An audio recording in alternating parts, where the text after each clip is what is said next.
कई बरस पहले की बात है। शेरगढ़ के पास बसे एक गांव का मुखिया था, गज्जू चौधरी। खेत खलिहान, पशुधन और इज्जत, सब कुछ भरपूर था उसके पास। गांव वाले उसकी बात को हुक्म मानते थे। गज्जू चौधरी की एक ही बेटी थी, सिम्मी। चेहरे पर मुस्कान ऐसी कि जैसे सावन की पहली फुहार, और नाच में तो उसका कोई सानी नहीं। तीज त्योहार में जब सिम्मी थिरकती तो पूरा गांव देखता रह जाता। कई छोरे उससे ब्याह रचाना चाहते थे, पर सिम्मी ने मन से चुना था बलवीर को। दोनों की मुलाकात भी नाच के ही मुकाबले में हुई थी। ढोल की थाप पर दिल मिले और फिर जीवन का साथ तय हो गया। गांव की रीत थी कि बेटी ही घर की वारिस होती। शादी के बाद बलवीर सिम्मी के मायके में ही रहने आ गया। समय बीतता गया। गज्जू चौधरी और उसकी घरवाली बूढ़े हो चले थे। एक दिन उन्होंने सिम्मी को बुलाया और कहा, बेटी, अब यह घर बार, खेत खलिहान सब तेरा है। सिम्मी की मां ने जाते जाते एक संदूक खोला। उसमें से रंग बिरंगे कपड़े निकाले। आखिर में उसने एक नीले हरे रंग की चमकदार फुलकारी निकाली, जिसमें रेशम और जरी की कढ़ाई थी।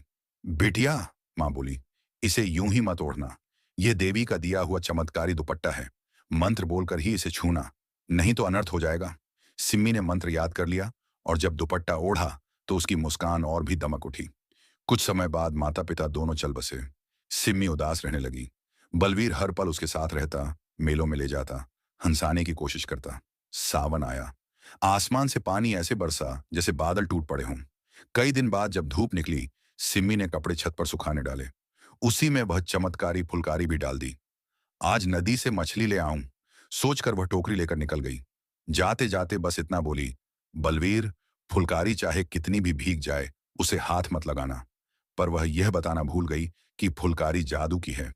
नदी पर सिम्मी अभी मछली पकड़ ही रही थी कि अचानक आसमान काला पड़ गया। बिजली कड़की, बादल गरजे और फिर से बारिश शुरू हो गई। घर पर बलवीर ने देखा, कपड़े भीग रहे हैं। उसने सिम्मी को पुकारा, पर बारिश के शोर में आवाज कहां पहुंचे।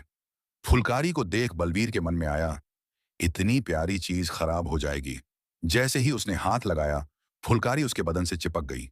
धीरे धीरे उसका शरीर बदलने लगा। पंख निकल आए, नीले, हरे, चमकदार। उसी वक्त सिम्मी दौड़ती हुई आई। पति को पक्षी बनते देख वह घबरा गई। दुख में वह मंत्र भूल गई और फुलकारी खींचने लगी। उसे छूते ही उसका शरीर भी बदलने लगा। पर फुलकारी का सारा जादू बलवीर के पंखों में जा चुका था। बलवीर बन गया मोर, और सिम्मी बनी कम पंखों वाली मोरनी।